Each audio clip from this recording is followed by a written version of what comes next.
any streams or creeks or anything running into them. So when it doesn't rain, lakes naturally shrink in size. These dead trees here are normally underwater.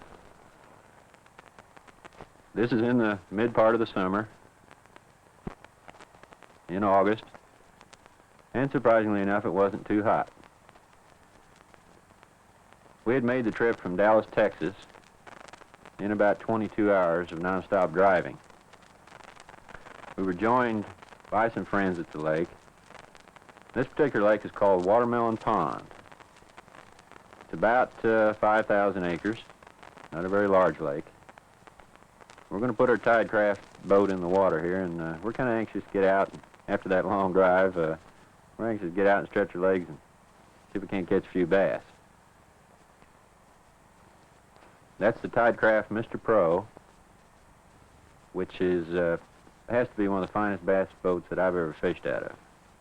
Of course, there were no launch ramps on the lake, so we just had to find a spot where we could stick it in the water, and we really didn't have any trouble. The trailer that we have that boat on, of course, is also made by Tidecraft, custom made for the boat.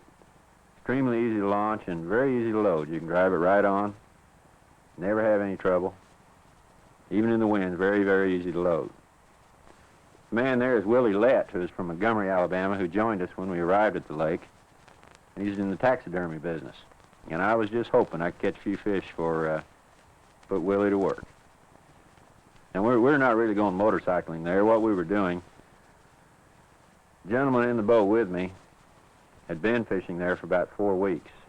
And he had found some small ponds. His name, by the way, is Larry Shaver, and he's from, of all places, Long Beach, California.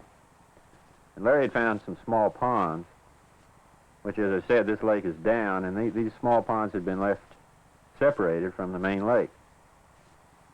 And rather than save a long walk, we were going to get on the motorcycle and see if we couldn't motor around a little bit and hunt up some of these small lakes that hadn't been fished much. Now, we had to pull the boat across a shallow spot to get back to the area we wanted to go. And if the lake had been down about another 6 inches, I don't think we would have made it.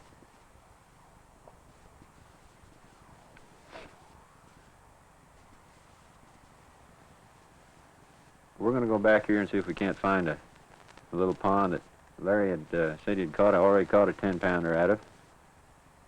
And I really couldn't hardly wait to get back over there. You see all the soil here is sand. And I guess that northern part of Florida, that's about all the whole thing is sand. But it must be very fertile because the bass down there sure do grow and they sure do get big. As you can see, this little lake here is about an acre. And normally this is connected to the main part of Watermelon Pond. But because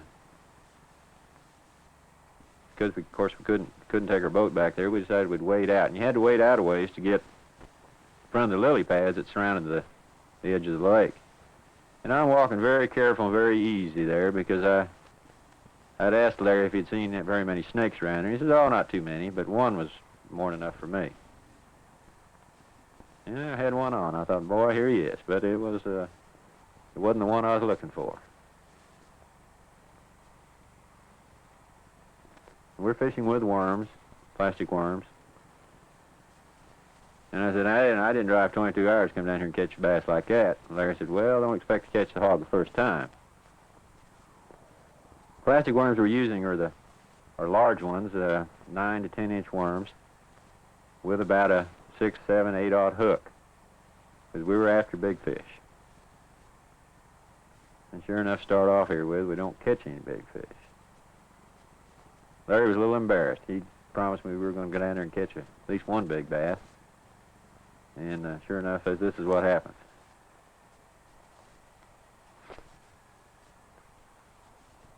So he says, you go back and grow up.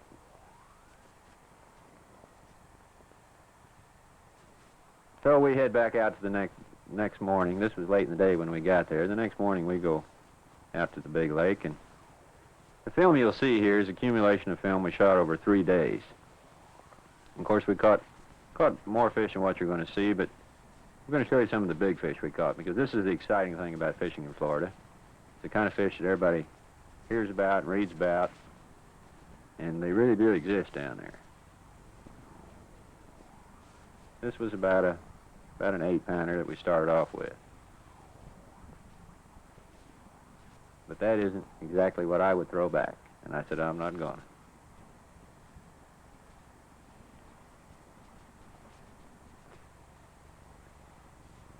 Now it's my turn. We're fishing, as I said, these big plastic worms, and we're fishing along the edge of the weed beds. The water's very shallow.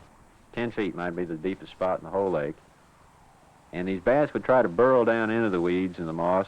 These bass don't get big by accident. They get big because they're smart. And this one here, he kept heading for the bottom. And I kept hollering at Larry, get that net over here. Come on, Larry. Get him, Larry. Come on. And there he was. Biggest bass I'd ever caught in my life.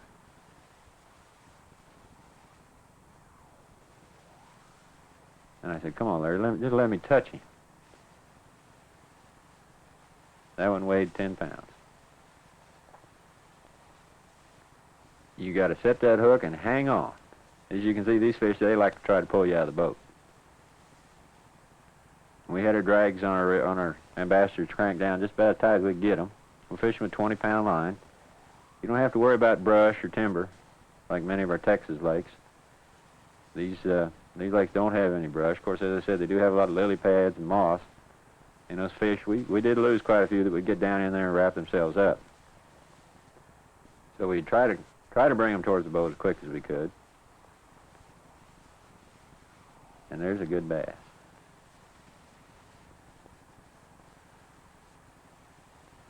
Now, I don't remember. It's kind of hard to tell on the film which one was the biggest, but on this trip I did catch a 12-pounder, which was the biggest bass I'd ever caught in my life. That might be him right there. He looks like a pretty good fish.